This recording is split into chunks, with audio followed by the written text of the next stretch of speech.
Be like, oh, I'm independent, I don't need a man, I'm good, I'm fine. He'll arrive one day. But then ask yourself, can you discern if you truly desire one? Are you open and available to him? Hello, my love, I'm back. And today's question is, are you a 40-something woman choosing to be single through this beautiful conscious choice-making space because you're emotionally independent and you're thriving? Or are you avoiding the scariest fuck thing and going back out there into the dating world feels so petrifying that you've created this hyper-independent woman facade, and it's an identity that I know can be so challenging to break free from. So in this video, I'm going to share with you what it might look like when you're hiding in this hyper-independent type of identity. And if underneath it all there is an avoidance to dating, I'm going to give you 3 tips with how to break free of that in the most easy, nourishing, and also fun way.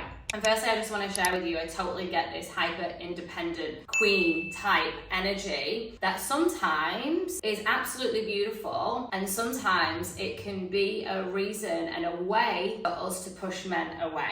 I know this because this was me. For 10 whole years, I avoided dating and I avoided men, and I used my business and how much success I was achieving there as a way to just focus on that. Because I was getting my kicks there, I was validated there, it's where I felt worthy. Put me into the dating pool and it petrified me. So I'm just gonna go over here and put all of my energy over here instead.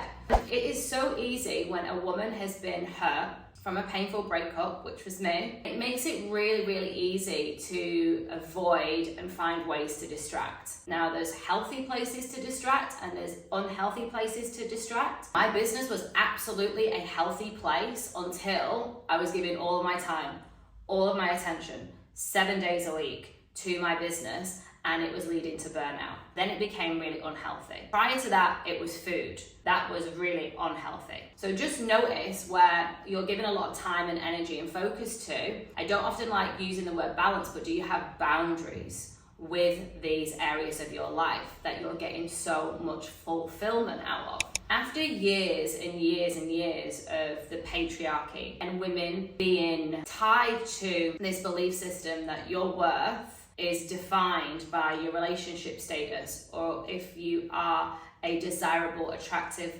marriage material woman, it's really easy that after years and years and years of all of this conditioning that our worth is so attuned and directly linked to what a man thinks of us, it's so easy to then be in this independent woman role because it's like an exhale of all of the chains and all of the ways in which women have been made small. Now, one of the things with this is that since this conditioning and this patriarchy and this liberation that women are experiencing from generations and generations of torture and villainization of our voice, our truth, who we are, our personalities, our behaviors, our equal rights. After years and years and years of that, being an independent woman is like a big fucking exhale.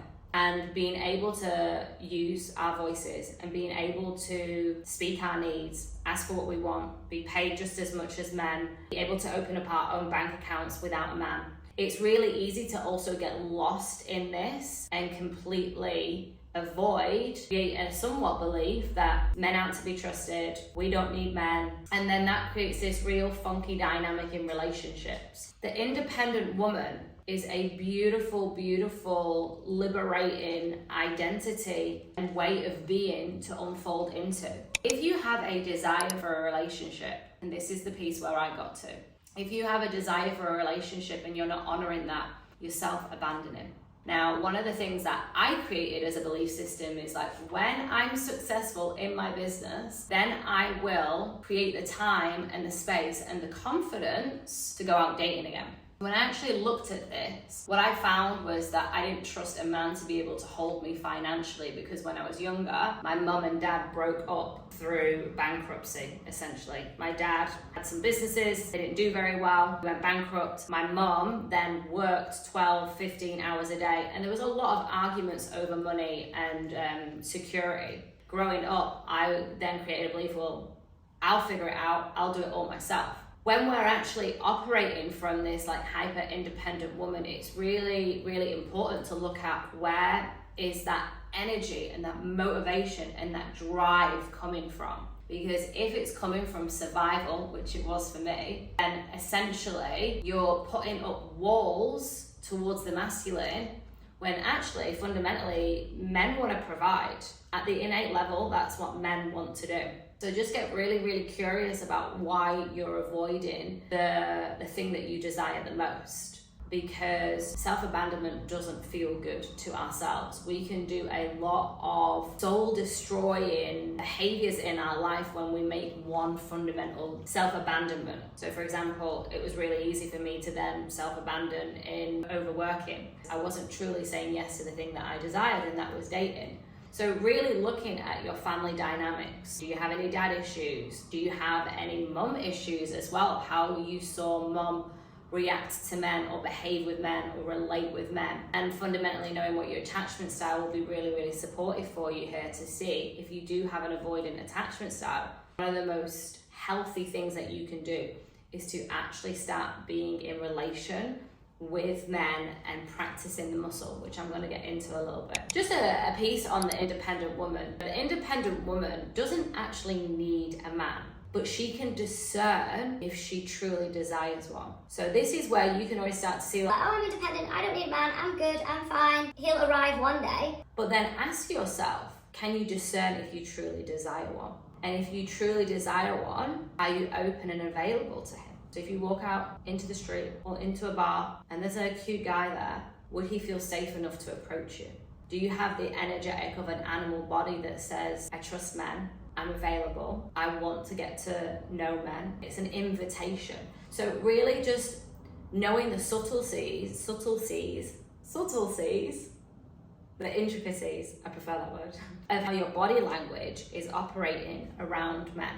So do you have your back to them? Do you have your eyes down? Or are you open, seeing him with your eyes, engaging, smiling? And does that feel good and exciting for your body? Can you attune and notice how your body feels around men? That is the true nature of an independent woman, because the independent woman can hold herself, knows what she wants, she's readily available because she's confident in being able to hold the challenges that will come with dating and relationships, because they're always going to be there. So I'm going to get into the 3 ways in which you can, if you know that you have this avoidance, how you can start to move out of avoidance and move more into that liberated independent woman who knows what she wants, knows what she needs, is available for a man to approach her, and doesn't feel like it's coming from this needy or demand controlling energy. Number 1 is you have to look at your wounds. You know, like I shared earlier, I noticed how many dad wounds I was holding, and just resentment as well still, emotional baggage as I like to call it, towards my ex-partners. And that categorically, I had to look at that, because that wasn't about them,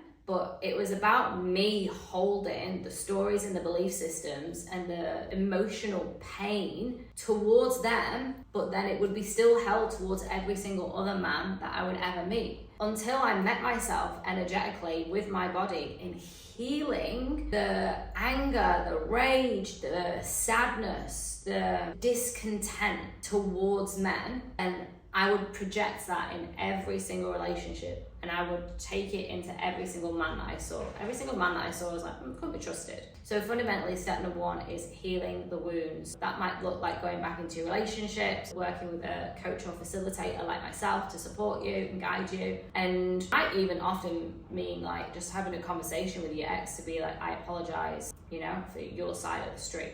Number 2. Design your man. This fundamentally is so important. When I hear a woman say, I want a man that's kind. Is there anything else? Yeah, successful. And also, like, what does kindness and success even look like tangibly? How do you want to see that in him? So going back to standards, knowing what you want, and being really, really strong and centered in being available for that, and not dropping yourself and settling and being like, oh, well, he has like 3 out of 10 of my non-negotiables, I'll date him. No, this is about you standing in what you are available for, what you're a yes to, what you're a full fuck yes to. Number 3, This is the one that's gonna seem a little bit uncomfortable. You gotta get out there. You have got to get out there and practice that muscle of dating. And this doesn't mean going out there and dating the perfect guy. It means going out and being in relation with men, being in connection, being in communication with men, so that you can start to create a safety in your body towards the masculine. My loves, I hope that this video served, supported you, and provided some value in some way for you. If it did, please hit like and share. And also, if you have a comment, then go ahead and drop that in. I always respond to all of my messages and all of the comments. And if you want more of these videos, then hit subscribe.